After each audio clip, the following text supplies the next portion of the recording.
जय जगन्नाथ नमस्कार welcome to RB teacher support मु राधा सार आपण सामने नुआ टॉपिक नुआ वीडियो 24 जनवरी 2025 रे केंद्र सरकार तरफ यूनिफाइड पेंशन स्कीम बा यूपीएस रो नोटिफिकेशन आसिला सेथिरे स्पष्ट करा गला एप्रिल 2025 ठारू सरकारी कर्मचारी मानक पई यूपीएस लागू करा जो परे परे option for shifting from NPS to UPS 30 जून 2025 सुधा शेष तारीख रखा गला एक रिपोर्ट आधार रे 30 लाख सरकारी कर्मचारी मानक मध्यरु मात्र 50,000 कर्मचारी यूपीएस को शिफ्ट करिया पय option online करछन।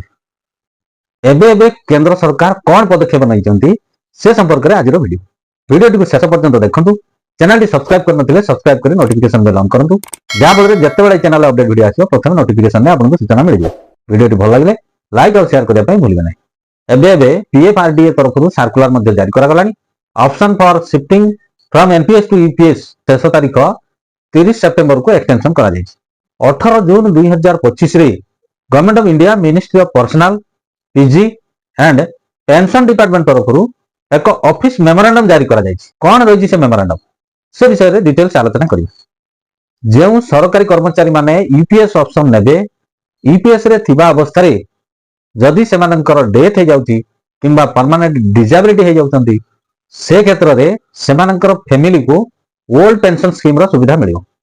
CCS implementation of NPS rule 2021 rule 10 अनुसार एनपीएस परिसरभुक्त कर्मचारी मानकर जदि इन सर्विस रे डेथ किंबा सेमाने परमानेंट डिसेबिलिटी हे जाउतंती ताले सेमानकर परिवार को family pension old pension scheme मिलिबार व्यवस्था रहिथिला। यूपीएस लागू हला परे एनपीएस रु यूपीएस को शिफ्ट करिया पई ऑप्शन दिया जायछि। जो कर्मचारी माने एनपीएस रु यूपीएस को शिफ्ट करिवे इन सर्विस डेथ क्षेत्र रे किमा डिसेबिलिटी क्षेत्र रे यूपीएस और सीसीएस पेंशन रूल 2021 और CCS extra ordinary pension rule 2023 अनुसार सुविधा पाइबे अर्थात सेमाने मध्य ओल्ड पेंशन स्कीम रो सुविधा पाइबे। केंद्र सरकार निर्देश समस्त केंद्र सरकारी कर्मचारी जो माने एनपीएस रे अछंती सेमाने यूपीएस को शिफ्ट करिवे एवं फॉर्म 1 रे डेथ किंबा डिसेबिलिटी क्षेत्र रे को स्कीम नेबे ताहा मध्ये दाखल करिवे।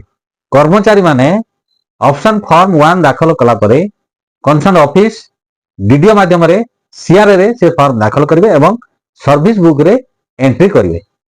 एनपीएस रु यूपीएस को शिफ्ट करथिबा समस्त कर्मचारी इंडिविजुअल फॉर्म 1 माने व्यक्तिगत तथ्य दाखल करबा सहित फैमिली इनफॉरमेशन फॉर्म 2 मध्ये दाखल करिवे। ये समस्त फॉर्म 1 एवं फॉर्म 2 रो विवरणी सर्विस बुक रे मेंशन हे रहिबो। एनपीएस रु यूपीएस को शिफ्ट करथिबा कर्मचारी रिटायरमेंट समय रे फ्रेश फॉर्म 1 एवं फॉर्म 2 दाखल करिवे। जदि जने कर्मचारी 15 वर्ष चाकरी हे नथिबो से क्षेत्र रे इन सर्विस डेथ किंबा डिसेबिलिटी आसी जाउची एवं से फॉर्म 1 किंबा फॉर्म 2 दाखल करि नथिबे से क्षेत्र रे सीसीएस पेंशन रूल 2021 एवं CCS extra ordinary pension rule 2023 अनुसार विचार करा जो। एई चिट्ठी रु आमे स्पष्ट भाव रे जानि पाले जे जो बडी भाव रे एनपीएस रे family pension system old pension scheme थिला यूपीएस रे मध्य फैमिली पेंशन सिस्टम को ओल्ड पेंशन स्कीम सरकार रखिले। आशा कर वीडियो आपन मानन पय इंफॉर्मेटिव होइतबो।